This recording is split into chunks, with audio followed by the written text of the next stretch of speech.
Assalamualaikum warahmatullahi wabarakatuh. Perkenalkan, nama saya Alivia Zirulfiani dari kelas 11 BR1.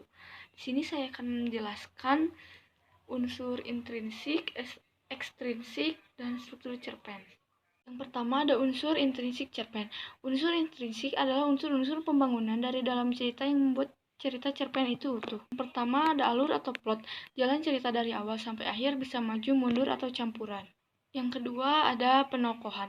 Siapa saja tokoh dalam cerita tersebut, tokoh utama, tambahan, atau figuran. Dan yang ketiga ada perwatakan, sifat, karakter, dan kepribadian tokoh tersebut. Misalnya jujur, sabar, atau sombong. Yang keempat ada juga latar atau yang sering disebut setting, tempat, waktu, dan suasana terjadinya peristiwa tersebut. Yang kelima ada gaya bahasa, cara penulis menyampaikan cerita tersebut, misalnya dengan menggunakan bahasa puitis, sederhana, atau penuh dengan majas. Yang keenam adalah sudut pandang, posisi pengarang dalam menceritakan kisah orang pertama yang sering disebut aku atau orang ketiga dia.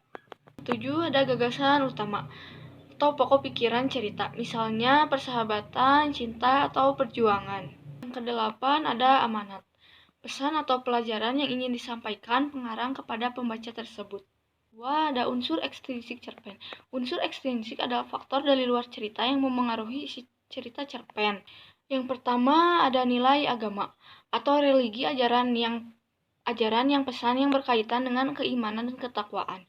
Yang kedua, nilai pendidikan, hal-hal yang memberikan pelajaran atau pengetahuan bagi pembaca. Yang ketiga, ada nilai moral, pesan tentang baik dan buruk dalam perilaku manusia. Yang keempat, ada nilai sosial, hubungan antar manusia dalam masyarakat seperti gotong royong, kepedulian, dan keadilan. Yang kelima, ada nilai budaya, adat, kebiasaan, dan tradisi masyarakat tercermin dalam cerita tersebut.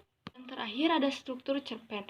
Struktur ini menggambarkan urutan penyajian dari cerita dari awal sampai akhir. Pertama ada abstrak, ringkasan isi cerita secara singkat, kadang tidak selalu ada. Yang kedua ada orientasi, pengenalan tokoh, waktu, tempat, dan situasi awal cerita. Yang ketiga ada komplikasi, puncak konflik, permasalahan mulai muncul dan memuncak. Yang keempat ada evaluasi, upaya tokoh dalam mencari situasi dari konflik. Kelima ada resolusi, penyelesaian masalah bisa berakhir bahagia atau sedih endingnya. Dan yang terakhir ada koda, penutup yang berisi pesan atau refleksi dari keseluruhan cerita.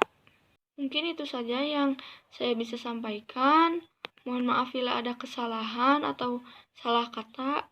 Billahi taufiq wal hidayah. Wassalamualaikum warahmatullahi wabarakatuh.